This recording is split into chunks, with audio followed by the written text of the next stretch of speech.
नमस्कार, हूनबिल टीवी देख रहे हैं आप। मैं हूं आपके साथ विशालगढ़। खबरों की शुरुआत करेंगे बड़ी खबर से। मुख्यमंत्री धार्मिक आज रुद्रप्रयाग दौरा, विभिन्न कार्यक्रमों और बैठकों में लेंगे हिस्सा। बाबा साहेब अम्बेडकर जयंती कार्यक्रम में भी करेंगे शिरकत। चारधाम यात्रा व्यवस्थाओं का भी करेंगे स्थलीय निरीक्षण।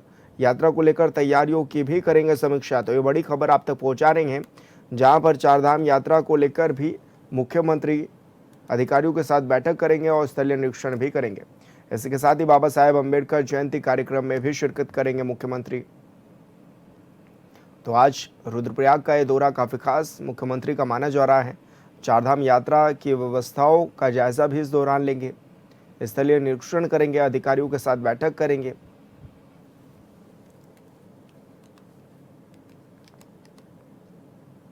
चारधाम यात्रा से पहले गैस आपूर्ति को लेकर शासन सतर्क नजर आ रहा है। खाद्य सचिव आनंद स्वरूप ने समीक्षा बैठक भी की है। यह बड़ी खबर आप तक पहुंचा रहे हैं, जहां पर सभी जिलों से लिया गया आपूर्ति व्यवस्था पर फीडबैक।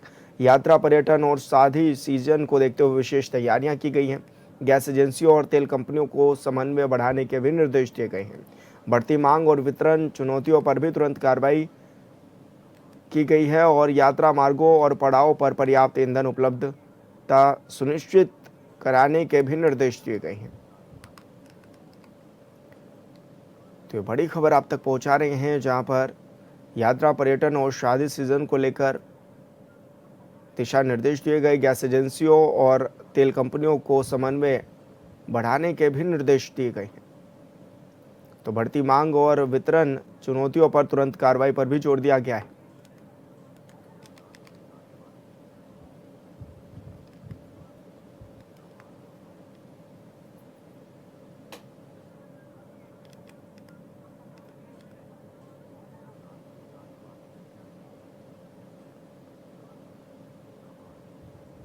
बीजेपी के प्रदेश महामंत्री दीप्ति रावत भारद्वाज ने नारी शक्ति वंदन अधिनियम को ऐतिहासिक बताते हुए कहा है कि साल 2023 में पारित इस बिल के जरिए महिलाओं को पसंद संसद और विधानसभाओं में प्रतिनिधित्व देने का मार्ग प्रशस्त हुआ है। उन्होंने कहा कि अब इसके प्रभावी क्रियान्वयन के लिए जरूरी प्रक्रियाएं और संशोधन किए जा रहे हैं, जिसके लिए विशेष सत्र भी बुलाया गया है।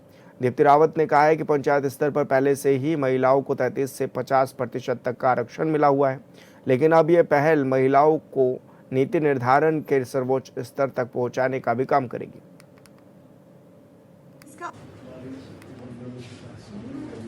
प्रधानमंत्री जी द्वारा मैं कहूँगी कि और भारतीय जनता पार्टी द्वारा और केंद्र के द्वारा नारी शक्ति वंदन अधिनियम बिल पास किया गया 2023 में, और वो अब लागू करने की बात है कि अब लागू कैसे होगा।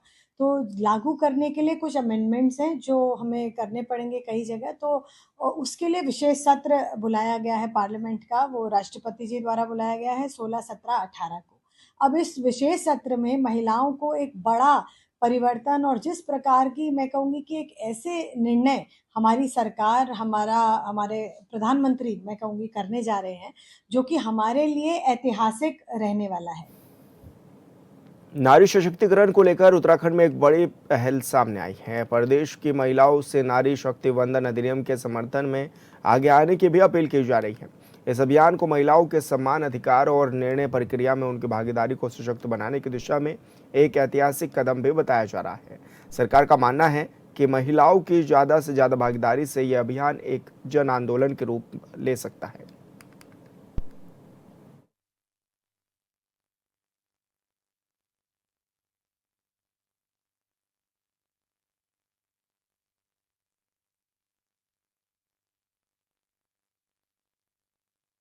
आप सब लोगों को ये बताते हुए बेहद खुशी हो रही है कि 16 से लेके 18 तारीख तक नारी शक्ति अधिनियम, जो कि महिलाओं को समाज में उनके सम्मान, महिलाओं के राजनीतिक सशक्तिकरण, महिलाओं के सामाजिक सशक्तिकरण के दृष्टिगत महिलाओं को एक कानूनी रूप से जो है उनको एक अधिकार देने वाला अधिनियम पे एक विशेष सत्र जो है वो आहूत किया जा रहा है। नैनीताल के कालाढूंगी क्षेत्र के न्याय पंचायत खुरपाताल के घटगढ़ इलाके में प्रस्तावित शराब की दुकान के खिलाफ स्थानीय ग्रामीणों का आक्रोश बढ़ता जा रहा है। दर्जनों महिलाओं और पुरुषों ने एकजुट होकर धरना प्रदर्शन लगातार किया है और छठे दिन भी ये जारी रहा। इसी के साथ ही शासन प्रशासन के खिलाफ जमकर नारेबाजी की गई। ग्रामीणों का कहना है कि इससे पहले खुरपाताल और बजूल क्षेत्र में मदिरा की दुकान खोले जाने के प्रस्ताव का सैकड़ों लोगों ने विरोध किया था, जिसके बाद आबकारी विभाग ने आश्वासन दिया था कि यहाँ की शराब की दुकान नहीं खोली जाएगी। जो हमसे टकराएगा चूर चूर हो जाएगा। गाँव गाँव की यही पुकार, नहीं सहेंगे अत्याचार। एक दो शराब की बोतल फोड़ दो। हमारा वोट बैंक यही खुरपरा न्याय पंचायत है, तो हमें इनके सुख दुख में बैठना पड़ेगा।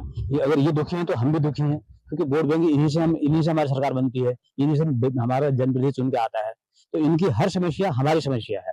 तो इनके इस समस्या में मैं लगातार इनके साथ हूँ और हर वक्त रहूंगा। कोई भी अधिकारी या कोई एसडीएम या डीएम साहब कोई यहाँ मौके पे कोई भी नहीं आए, ना आबकारी विभाग वाले आए हैं।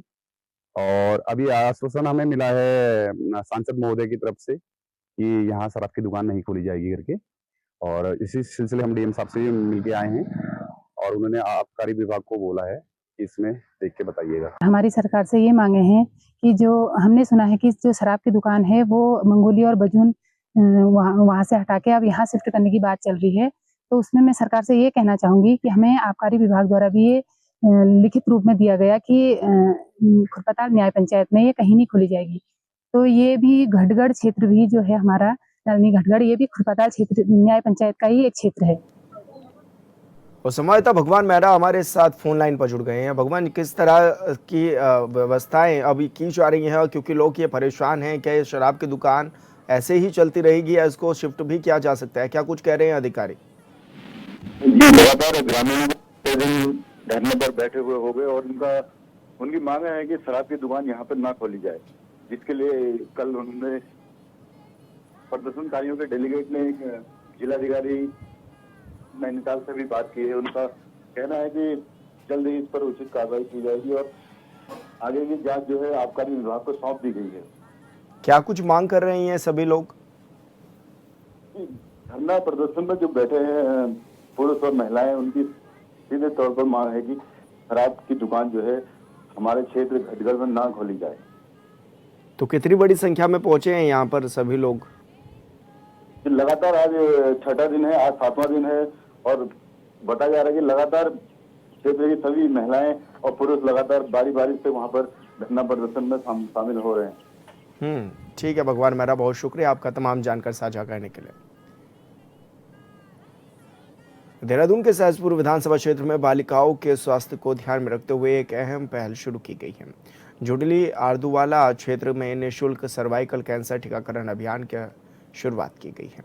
स्वामी विवेकानंद धर्मार्थ चिकित्सालय धर्मावाला और Swami Vivekananda health mission society के संयुक्त प्रयास से यह अभियान चलाया जा रहा है। कार्यक्रम का उद्घाटन क्षेत्र विधायक सहदेव सिंह पुड्डी ने किया। इस मौके पर विधायक ने इस पहल को सराहनीय भी बताया है। और आज डॉक्टर आदरणीय अनुज जी बैठे हैं। मातृशक्ति के लिए 33% आरक्षण भी जो है विधानसभा लोकसभा वर्ष विकसित भारत की जो दौड़ लगनी है 4000 रुपए और तो उनके लिए पूरी तरह से एम्स ऋषिकेश द्वारा प्रशिक्षित निःशुल्क आईसीयू भी है वहाँ पे, और साथ में श्री केदारनाथ। और आज महिलाओं में एक सर्वाइकल कैंसर होता है, तो जो गर्भाशय का अगला भाग होता है, तो पूरे भारत में महिलाओं में दूसरा मुख्य कारण है कैंसर का, और जिससे सबसे ज़्यादा डेथ होती हैं। पिछले साल करीब 6.5 लाख महिलाओं में ये कैंसर डायग्नोस हुआ और उसमें से करीब 4 लाख महिलाओं की मृत्यु हुई। तो ये एक ह्यूमन पैपिलोमा वायरस है जिसके कारण ये होता है, पर ये प्रिवेंटेबल है। जो जैसे बाकी कई सारी टीका लगाने से, वैक्सीन लगाने से बहुत सारी पोलियो, हेपेटाइटिस, काली खांसी, निमोनिया ये बीमारियां रुक सकती हैं, ऐसे ही ये सर्वाइकल वैक्सीन लगाने से बच्चों में स्पेशली 9 साल से 18 साल जितनी जल्दी लगाएंगे उतना जल्दी उनको टीकाकरण लगाएंगे तो उनको कैंसर होने के चांस कम रहते हैं। यूकेडी के दिग्गज नेता काशी सिंह एरी को 2027 विधानसभा चुनाव के लिए यूकेडी ने मुख्यमंत्री का चेहरा बनाया है।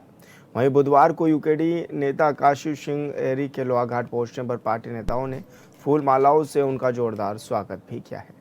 इस दौरान एरी ने कहा है कि यूकेडी वही पुराने जोश के साथ 2027 विधानसभा चुनाव लड़ेगी और उत्तराखंड में जनता के सहयोग से सरकार भी बनेगी। उन्होंने कहा है कि पार्टी गैरसैंण में राजधानी बनाने, मूल निवास और जल जंगल जमीन के मुद्दों को लेकर चुनाव में मैदान में उतरेगी और जनता के बीच जाएगी। आगे उन्होंने कहा है कि इन 26 सालों में कांग्रेस और बीजेपी ने बारी बारी से उत्तराखंड राज्य और वहां के निवासियों का शोषण किया है, वो आज भी जारी है। मेरा मानना है कि वैसे तो अलग से डिक्लेयर करने की ज़रूरत नहीं थी और मेरा उत्तराखंड क्रांति दल में रहना, आज तक बने रहना, अडिग रहना, इसका एक बड़ा उदाहरण है, उसका प्रमाण है। फिर भी अभी जो चारों ओर हमको दिखाई दे रहा है, सुनाई दे रहा है, महसूस हो रहा है, वो ये कि उत्तराखंड क्रांति दल की अंडर करंट है, लहर है।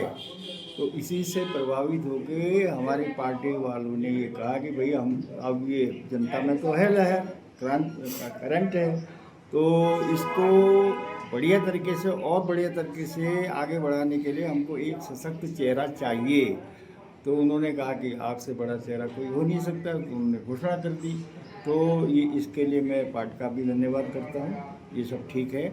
और अभी ये आवश्यकता इस बात की है कि लड़ाई बड़ी है। चंपावत के मऊ क्षेत्र में एक बार फिर से गुलदार ने अपनी दहशत फैला दी है। बुधवार शाम को गेहूं के खेत में घात लगाए बैठे गुलदार ने छात्रा पर हमला कर उसे गंभीर रूप से घायल कर दिया है। आनफान में छात्रा को लोहाघाट उप जिला चिकित्सालय पहुंचाया गया। महसूचना पर जिलाधिकारी चंपावत मनीष कुमार लोहाघाट उप जिला चिकित्सालय पहुंचे और घायल छात्रा का हालचाल जाना। इस दौरान उन्होंने बताया कि घायल बच्ची को बेहतर से बेहतर उपचार दिया जाएगा। क्षेत्र में गुलदार को पकड़ने के लिए वन विभाग को पिंजरा लगाने और गश्त बढ़ाने के भी निर्देश दिए गए हैं। जिलाधिकारी ने कहा है कि प्रशासन पीड़ित परिवार की हर संभव मदद भी इस दौरान करेगा, जिसके लिए अधिकारियों को जरूरी दिशा निर्देश भी दिए गए हैं। और एसडीओ नेहा चौधरी ने बताया कि वन विभाग नियमानुसार पीड़ित परिवार की पूरी मदद करेगा और तत्काल 10,000 रुपये की सहायता भी दी गई है।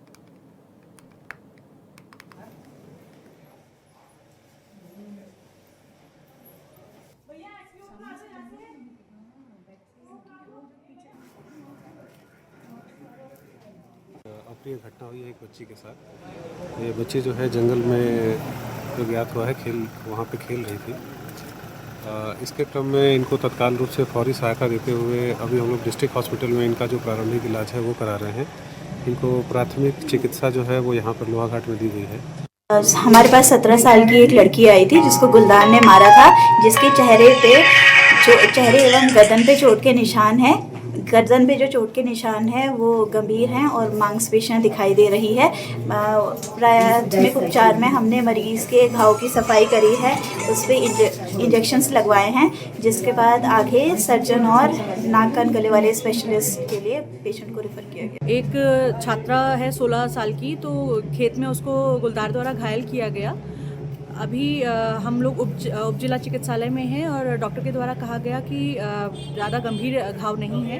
तो जो हमारी वन विभाग की स्ट्रैटेजी है उसके हिसाब से प्रधान जी की तरफ से आ गया है। गांव में जो गुलदार की मूवमेंट देखी जा रही है उसके लिए पिंजरा लगाया जाएगा। 6 बजे करीबन गेहूं के खेत में गए थे ना, तो उधर बाघ ने हमला कर दिया और उसके साथ और भी महिला थी। उनने हल्ला मचाने पर तब वो उसको छोड़ गया। उसके बाद उनने हमको फ़ोन द्वारा सूचित किया, फिर हम गए सभी लोग गांव से, ग्राम से। उसके बाद लाए कंधे में और तब यहाँ लोहाघाट के लिए लाए। एलआईयू की सूचना पर ऋषिकेश पुलिस ने नटराज चौक से बांग्लादेशी महिला को गिरफ्तार किया है, जिसके पास से फर्जी आधार कार्ड, बांग्लादेश की आईडी और नागरिकता प्रमाण पत्र की कॉपी भी बरामद हुई है। पूछताछ में महिला ने बताया कि वो रिपोन नाम के व्यक्ति ने सोशल मीडिया से संपर्क कर नौकरी का झांसा देकर 1 महीने पहले अवैध रूप से भारत भेजा था। पश्चिम बंगाल में फर्जी दस्तावेजों से आधार भी बनवाया था। अभियान में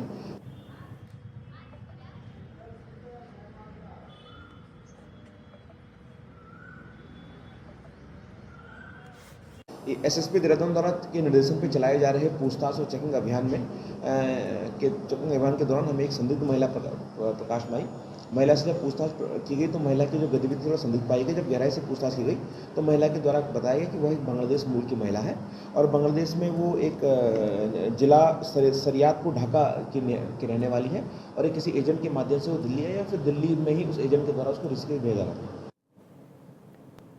खबर लक्सर से है, जहां पुलिस ने भोगपुर में हुए ब्लाइंड मर्डर का महज 48 घंटे के भीतर खुलासा कर दिया है।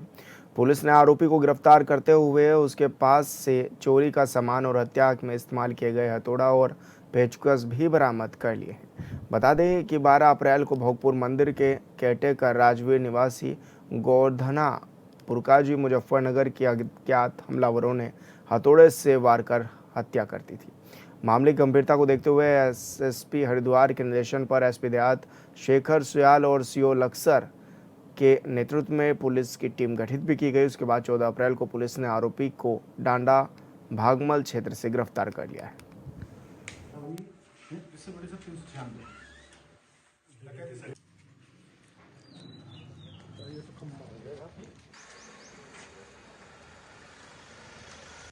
लक्सर कोतवाली क्षेत्र में हमारी चौकी पड़ती है विक्रमपुर। वहाँ पर भोगपुर में एक मंदिर है। मंदिर में एक जो उसके केयर टेकर हैं जो वहाँ रहते थे और वृद्ध व्यक्ति थे और इनका किसी ने सिर पे चोट मार के इनका मर्डर कर दिया। तफ्तीश की गई तो मैनुअल पुलिसिंग और थोड़ा सीसीटीवी से भी हमें सहयोग मिला। तो उसमें एक आइडेंटिफाई हुआ लड़का विशाल चौधरी, और विशाल चौधरी मूलतः मुजफ्फरनगर का रहने वाला है और कनकल आया था काम की तलाश में। पेशे से ड्राइवर है ये, शराब पीने का आदी है, एडिक्ट है और इसकी मौसी रहती है वहाँ भोगपुर में। उस दिन वहाँ पे आया था ये। तो जब इसके वेयर अबाउट्स हमारे पास फुटप्रिंट भी मिले हमारी जो फील्ड यूनिट है उसको, एफएसएल यूनिट को, तो उसके बाद ये जब वापसी सामान लेने आया, पहले इसने छुपा के रखा था, तब ये पकड़ा गया और जब इसको पकड़ के पूछताछ की गई तो इसने कन्फेस किया। प्रधानमंत्री के उत्तराखंड दौरे के बाद अब सवाल जवाब का सियासत तेज भी हो गई है। कांग्रेस प्रदेश अध्यक्ष गणेश गोदियाल ने दौरे को लेकर कई गंभीर सवाल भी उठाए हैं। तो वहीं सरकार के कैबिनेट मंत्री खजान दास ने इन आरोपों को पूरी तरह से निराधार बताते हुए कांग्रेस पर ही पलटवार कर दिया है।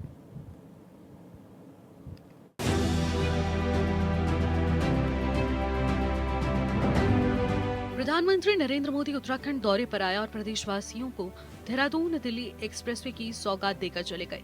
लेकिन उनके दिए गए भाषण पर अब प्रदेश में आरोप प्रत्यारोप का दौर शुरू हो गया है। कांग्रेस के प्रदेश अध्यक्ष गणेश गोदियाल ने कहा कि देश में किस तरीके का माहौल है वो किसी से छिपा नहीं। प्रदेश की जनता जिन उम्मीदों के साथ इस दौरे को देख रही थी वो पूरी तरह नहीं हो सका।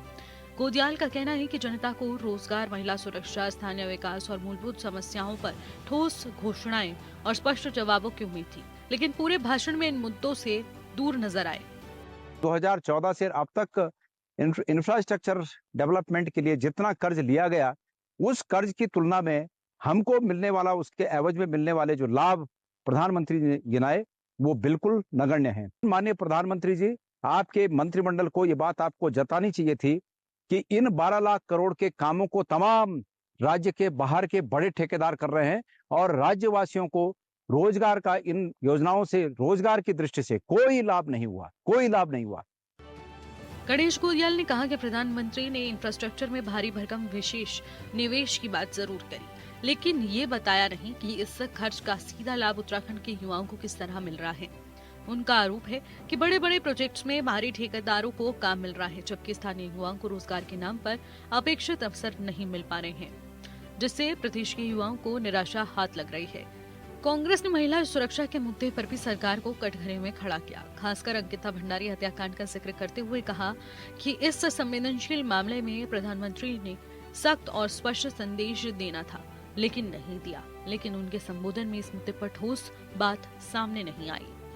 प्रधानमंत्री जी, शायद आपको न पता हो, इस राज्य की सरकार इतनी नकारा सरकार है कि इस साल होने वाले इस आयोजन को इसलिए टाल दिया गया कि पिछले 3 साल से आपदा के काम जो उन इलाकों में होने थे जहां राजजात योजना, राजजात पर्व आयोजित किया जाता है, विकास की योजनाएं वहां बिल्कुल ठप पड़ी हुई हैं, पुनर्निर्माण की योजनाएं बिल्कुल ठप पड़ी हुई हैं। ये इस सरकार का नकारापन है, जिसके कारण राजजात यात्रा को टालकर 2027 के लिए आगे बढ़ा दिया गया है।